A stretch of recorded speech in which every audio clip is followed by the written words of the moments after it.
What is up, guys? Coming to you later in the day, John Evans. I coach many of the highest jumpers in the world. This is Isaiah Rivera. He's one of the highest jumpers in the world. And if you guys are interested in getting coached by myself and doing a lot of the same training that I give to Isaiah, go to teachmestrength.com and sign up. That said, we're going to be going over high volume versus high intensity training. So Isaiah, give me some of the pros and cons in high volume training, and I'll go over some of the pros and cons in high intensity Yeah. training. I guess first let's define what volume and intensity even is. I see volume as how much work you're doing, so sets times reps. Uh, Maybe times load. Load is not really, but I see it as sets times reps, and then how much distance you're moving something. And then intensity, very basic way, I guess, in the way that we're going to talk about it would be what percent of your max are you doing, but I like to define plus, it as the weight on the bar, if it's multi-joint or single joint, and if it's very, very high intensity. Sorry, high yeah, effort. High effort, yeah, multi-joint, high load on the bar or something else. So like yeah, plyos are high intensity because the high force is maybe another way to think yeah, about it. yeah. Uh, and then in terms of a very basic training law is they shouldn't both be high at the same time, or you're gonna go into snap city. The only That's a time I throwback. can think of them like being both really high is special endurance. Special endurance is that rare case where you're basically going as high intensity as you can as long as possible. I mean, technically, like you might be able to make that argument for the maybe something as long as like a 400-meter dash or an 800, but even then, the forces are relatively lower as you increase the distance of the run because you're Yeah, not going to be getting to quite as high of forces through the ground, obviously. But when you're in like a 150 or a 200, you're basically at very, very high forces the entire time, as long as the body can in terms of sprinting. And if you're looking at like a squat max, obviously you're limited by the number of reps you're doing. So in that case, anything from 1 to 5 rep max range or, 100 to 85, even 80%, I would say is fairly high intensity. Now, if you're yeah, moving a light load fast, that's also considered high intensity as well. So just some different things to consider yeah. when we're talking about intensity. But go ahead. And one THP signature phrase for volume is we're training to train. Yeah. So what are your thumbs up? I don't know why it does. It's like when you smile. Um, no, yeah, I definitely agree with that statement too. If we're talking about the pros of volume, it's that you get all of these adaptations that benefit you in the future. So you can't really just jump into day one. I'm new to training. I'm going to go out and 1 rep max my squat, 1 rep max my power clean, 1 rep max my power clean and split jerk, 1 rep max my RSI, 1 rep max my 100-meter dash time. Oftentimes what's going to happen is you're going to tear things, specifically muscles oftentimes, but could be tendons as well day one, Yeah. especially if you're a detrained older individual. So And I have a point on that for those of you guys that maybe haven't gotten into jump training yet or thinking about it, or maybe you took some time off. I wouldn't start by maxing everything and testing everything, and I think it's really common for for people to start their clients by testing, but I think it's actually it's like a bad practice. It's a bad common practice in my opinion. it's scary. Yeah, because like the risk of injury is so high and you haven't trained to train. And what I would recommend if you're in that position is just go off an estimate. Like you're probably detrained anyways. You probably need to just build a habit of training. That's probably the most important thing to do. I would just go based off an estimate and go off a lower estimate of what you think you can do. And, in 4 weeks, you're gonna have built the habit, you're gonna be in shape, you'll have become more resilient, improve your work capacity, and you'll be in a much safer position to actually test your maxes. No, I So, very much agree. I think yeah. that starting with volume, and this is maybe another piece to it, is you generally want to start with volume because of the reasons Isaiah just stated. That it's a bad practice to start testing because it's max intensity. And you generally do not want to do that with people who have just started training.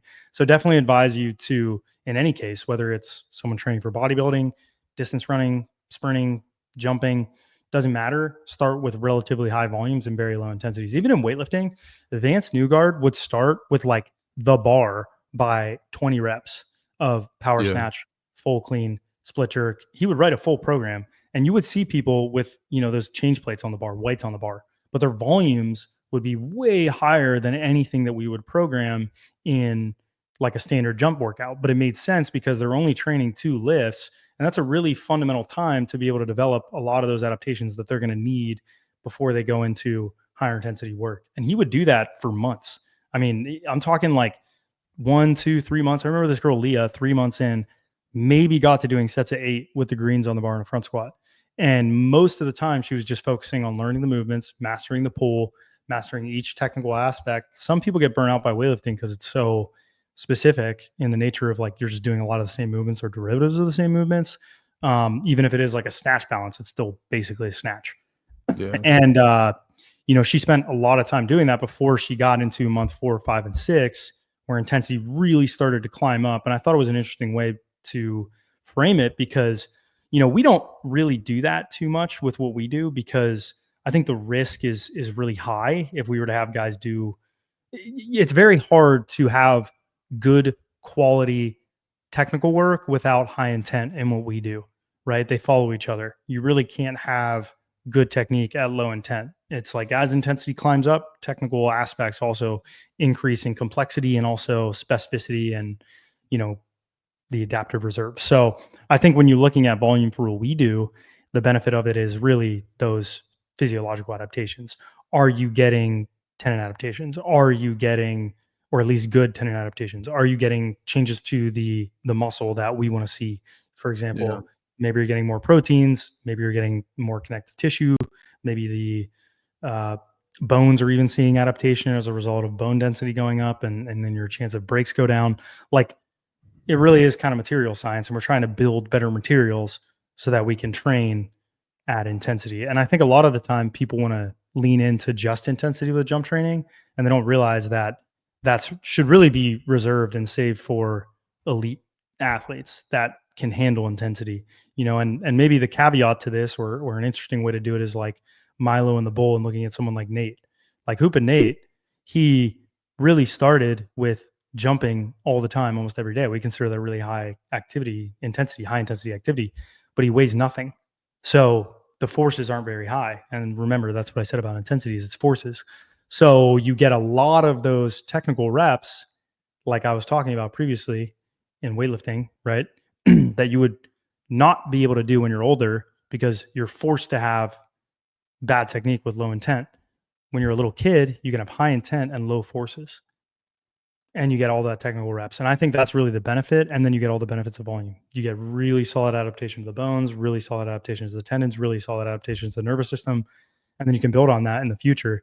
And I was talking to him the other day, and I was like, yeah, dude, you're set up for really solid long-term athletic development. And I think the same thing happened with you. The same thing happened with Donovan.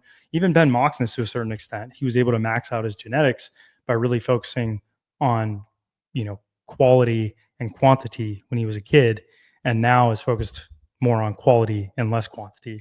And I think it's just the nature of it, as you develop. And if you've missed that window, you weigh over 120 pounds or 100. What do you think cutoff is? 125, 130? Who you said, Donovan? No. I said, what do you think the cutoff is in terms of weight where you really can't get in that much volume? Probably, It well, it seems like depends on your 125. height. Depends on your height. I think for Oh yeah, someone true. that's like 6 foot plus, it's probably like 140 something. I would say is like the Yeah. cutoff. Like I Dillan think with McCarthy is probably on the upper end of that, and he's yeah. 145, 6 foot, or 5'10". I know for sure 5'10". once 6 foot plus guys get to like 160, it's like it's over. It's dangerous. It's very Yeah, dangerous. yeah, And the reason for that is your body just weighs a lot. And I think it's one of the things for us that we've had to manage over the years. And like we've talked about it before, fat don't fly. So get as low as possible. But then on the other end, you need muscle to generate force. So it's a delicate balance. But we'll keep this one short and sweet. We've had a long day of filming, and hopefully you guys will see some of the great work that we did. It's really, yeah. really exciting stuff. As always, if you guys are interested in having these variables manipulated for you, go to teachmestrength.com. We take care of it for you. We write the X's and O's and answer your questions to make sure that you don't have to have questions. And being confident in your training is a really important thing. So thanks for watching, guys, and we will see you guys tomorrow. Bye-bye.